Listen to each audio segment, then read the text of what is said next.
इस वक्त सबसे खतरनाक मोड़ से गुजर रही है। मल्टीपोलर हो चुकी दुनिया में एक तरफ अमेरिका और यूरोपीय देश साथ खड़े हैं, जिसमें फ्रांस, ब्रिटेन और जर्मनी जैसे बड़े देश शामिल हैं, तो दूसरी तरफ रूस है, जो रूसी राष्ट्रपति व्लादिमीर पुतिन के नेतृत्व में बेहद ताकतवर बनकर उभरा है। रूस के साथ कंधे से कंधा मिलाकर चीन, नॉर्थ कोरिया और ईरान जैसे देश खड़े हैं, जो वक्त आने पर दोस्ती की कीमत अदा कर सकते हैं।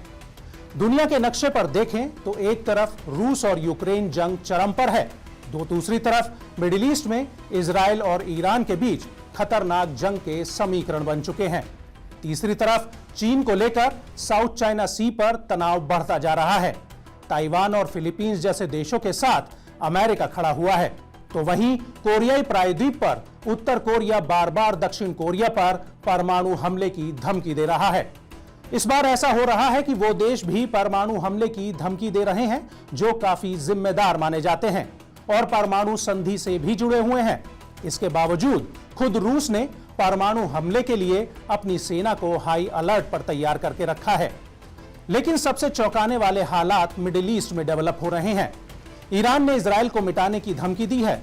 ईरान के एक सांसद ने यह कहकर अमेरिका और इजराइल में हड़कंप मचा दिया है कि ईरान आधे दिन यानी 12 घंटों में इजराइल पर परमाणु बम गिरा सकता है। ईरानी तल्ख तेवरों को देखते हुए ही अमेरिका ने आनन फानन में सऊदी अरब और कतर में F-16 विमानों की फौज उतार दी। सऊदी अरब के सुल्तान प्रिंस एयरबेस और कतर के एमिरी नेवल बेस पर अमेरिका ने F-16 की टुकड़ी बिठा दी, ताकि जरूरत पड़ने पर कभी भी और किसी भी समय यमन और ईरान पर एक साथ धावा बोला जा सके। साफ है कि अमेरिका को भी डर है कि ईरान आखिरी हथियार के तौर पर परमाणु बम का इस्तेमाल कर रेगिस्तान को थर्राने का काम कर सकता है और उसके निशाने से इजराइल का नक्शे से नामो निशान मिट सकता है। दरअसल ईरान ने पहली बार इजराइल पर सीधा हमला किया। ईरान ने 300 से ज्यादा ड्रोन और मिसाइलें इजराइल के ऊपर दाग दी, जिसमें 100 से ज्यादा बैलिस्टिक और 30 क्रूज मिसाइलों के साथ खतरनाक किलर ड्रोन भी शामिल थे। हालांकि इजराइल भी हमले के लिए पहले से तैयार था और उसकी मदद के लिए अमेरिका, ब्रिटेन के साथ ही जॉर्डन जैसे मुस्लिम देश भी आ गए थे। नतीजतन इजराइल ने एक बड़े हमले को काफी हद तक नाकाम किया, लेकिन अब ईरान और इजराइल के बीच बदले की आग ठंडी नहीं पड़ी है। यह भड़कने से पहले सुलग रही है। दुनिया पर खतरा तीसरे विश्व युद्ध का मंडरा रहा है, क्योंकि ईरान परमाणु बम बनाने के लिए तैयार हो चुका है। संयुक्त राष्ट्र के हथियार पर्यवेक्षकों के मुताबिक ईरान के पास 12 परमाणु बम बनाने का यूरेनियम इकट्ठा हो चुका है। परमाणु बम में यूरेनियम की वजह से ही चेन रिएक्शन होता है और महाविनाशकारी विस्फोट होता है।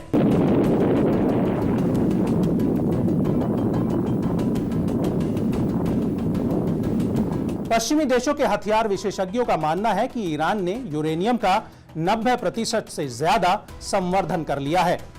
अमेरिका के मशहूर भौतिकी वैज्ञानिक और हथियार विशेषज्ञ डेविड अल्ब्राइट का कहना है कि ईरान धरती पर प्रलय लाने वाले हथियार बनाने के बेहद करीब है।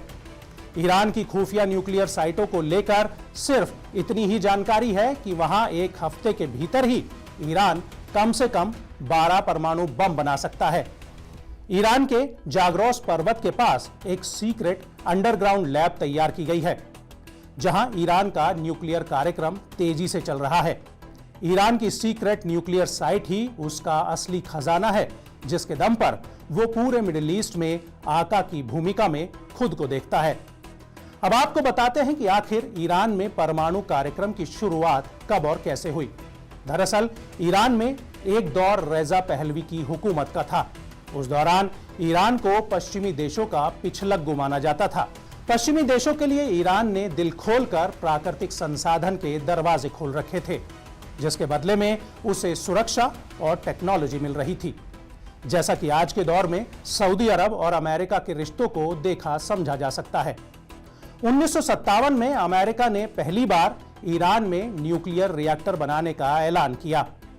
एटम फॉर पीस प्रोग्राम के तहत इनका इस्तेमाल बिजली पैदा करने में किया जाना था। साल 1970 में ईरान ने NPT यानी परमाणु अप्रसार संधि पर दस्तखत करने का फैसला किया, जिसके तहत नए परमाणु हथियार बनाने पर पाबंदी थी। ईरान ने तब तक कोई परमाणु हथियार बनाया भी नहीं था, इसलिए उसे एनपीटी पर साइन करने में कोई दिक्कत भी नहीं हुई। लेकिन ईरान की सियासी फिजा में अचानक इस्लामिक क्रांति ने करवट बदली। रज़ा पहलवी की सत्ता बेदखल हो गई और ईरान में 1989 में अयातुल्लाह रुहुल्लाह खामनेई ईरान के सर्वोच्च नेता के तौर पर स्थापित हुए।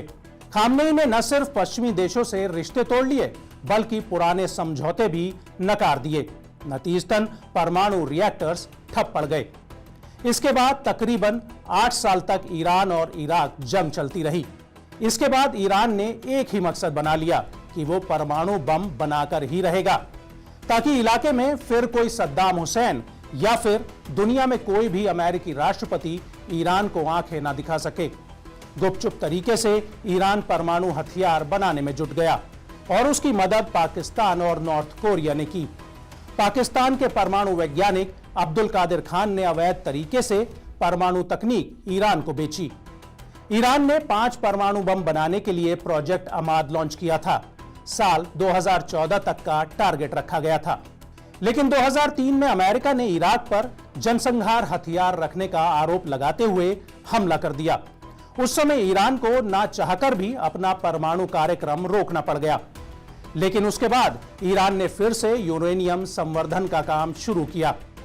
ईरान बड़ी तेजी से न्यूक्लियर एनरिचमेंट करता रहा। पश्चिमी देश समझ गए कि ईरान जल्द ही परमाणु बम बना लेगा, जिस कारण से इजराइल की सुरक्षा को देखते हुए ईरान को रोकने की कोशिश शुरू हो गई।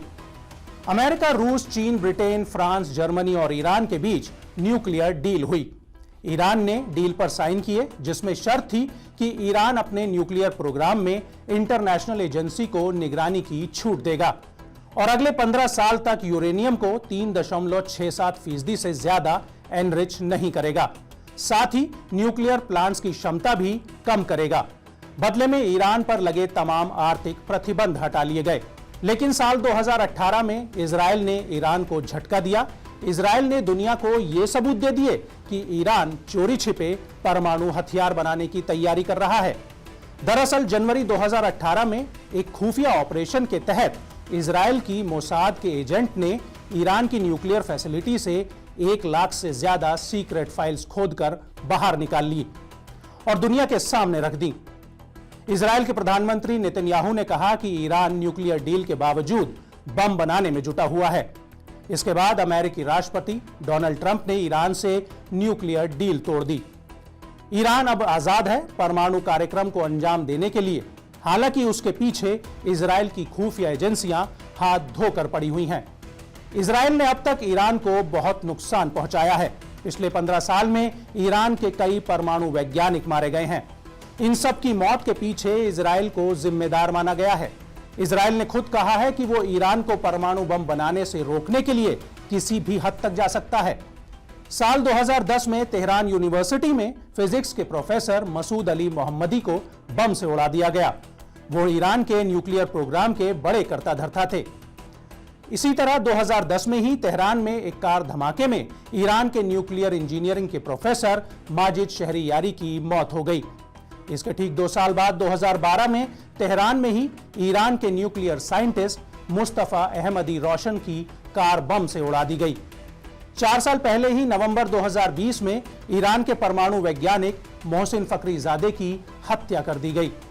बहरहाल परमाणु बम कोई भी देश गिराए या पहले चलाए, लेकिन इससे मरेंगे करोड़ों लोग और इसका अंत सबकी मौत के साथ ही होगा।